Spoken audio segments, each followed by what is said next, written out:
ఇంతకు ముందు మనం చూసాము ఎన్టీఆర్ ఆఫీస్ నుంచి లెటర్లో చాలా క్లియర్గా చెప్తున్నారు ఇదే తుది లెటర్ అని. సో ఇంతకు మించి మళ్ళీ వాళ్ళ నుంచి మనం మళ్ళీ ఎక్స్పెక్ట్ చేయలేము. సో ఎలాంటి హక్కు లేదు, ఎన్టీఆర్ పేరును ఉపయోగించుకుని ఇలాంటి కార్యక్రమాలు నిర్వహించే హక్కు లేదని క్లియర్గా చెప్తున్నారు.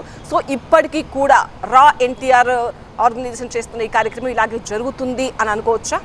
ఫుల్ స్టాప్ పడింది అనుకోవచ్చా? అంటే ప్రస్తుతానికి ఈ ఊరువాడ కార్యక్రమం నిర్వహించడానికి సాయి అయితే తన వైపు నుంచి అన్ని ఏర్పాట్లు చేసుకుంటున్నట్టుగా చాలా క్లియర్గా అర్థమవుతూ ఉంది.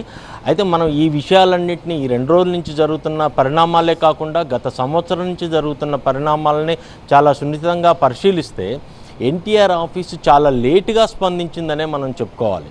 ఎందుకంటే గత సంవత్సర కాలంగా ఇలాంటి యాక్టివిటీస్ చేస్తున్నప్పుడు అతను నిజమైన అభిమాన కాదా, ఎందుకు ఇలాంటి కార్యక్రమాలు చేపడుతున్నాడు, ఎక్కడ ఏ ఇంటెన్షన్ అతనికి ఎలా ఉంది అనే విషయాల్ని ఎప్పుడు వాళ్ళు కనుక్కుండే ప్రయత్నం చేసినట్టుగా దాఖలాలు అయితే కనిపించలేదు.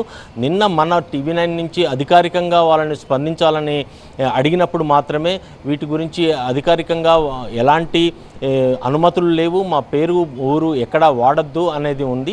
అయితే ఈరోజు అధికారిక ప్రకటన విడుదల చేసిన నేపథ్యంలో మనం PR టీంని స్పందించినప్పుడు ఏమైనా ఒక కంప్లైంట్ రైజ్ చేసే అవకాశం ఉందా, మీరు అతని పట్ల ఏమైనా చర్యలు తీసుకోవాలని ఏమైనా పోలీస్ వర్గాలని ఏమన్నా రిక్వెస్ట్ చేస్తారా, లేదా అధికారికంగా కంప్లైంట్ ఇస్తారా అని అడిగినప్పుడు మా వైపు నుంచి ఈ రోజు జరిగిన కలిసినట్టుగా కూడా ఇంతకుముందు మనము వీడియో చూసాము. అతన్ని కలిసి అతనికి ఏదో మొమెంటో లాగా ఇచ్చి అతను సపోర్ట్ తీసుకున్నట్టుగా కూడా మనకు అనిపించింది. అలా ఇంకెవరైనా కలిసారా?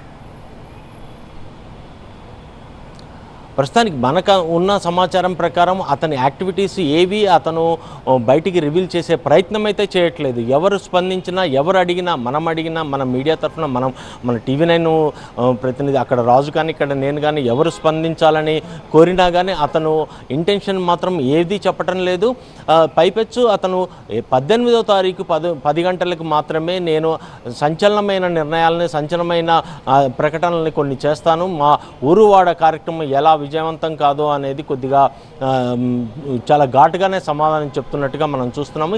ఇదే విషయాన్ని ఎన్టీఆర్కి బాగా క్లోజ్గా ఉన్న అభిమానులు కానీ వాళ్ళ ఆఫీస్ సంబంధించిన కొంతమంది వ్యక్తులు కానీ సంప్రదించే ప్రయత్నం చేసినప్పుడు కూడా అతను నేను ఎవరికి ఎలాంటి సమాధానాలు చెప్పాల్సిన అవసరం లేదు, నేను ఒక అభిమానిగా నేను ఇలాంటి కార్యక్రమాలు చేపడుతున్నాను అనే విషయాన్ని చెప్తున్నారు. కానీ ఎక్కడ కూడా ఈ డబ్బుల వసూలు 100 కోట్ల కార్యక్రమాల గురించి ఎక్కడ మాట్లాడే ప్రయత్నం అయితే చేయట్లేదు.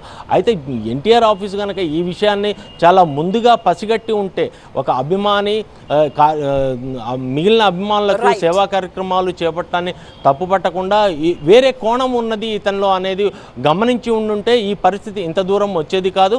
అదేవిధంగా సాయి కూడా ఈ విషయాన్ని ఎన్టీఆర్ గతంలో రాజకీయంగా ప్రచారం చేశాడు కాబట్టి, రాజకీయ నేపథ్యం ఉన్న కుటుంబం కాబట్టి రాజకీయాల్లో వస్తాడు అని అంటే అభిమానులు చాలామంది నమ్మే అవకాశం ఉంటుంది.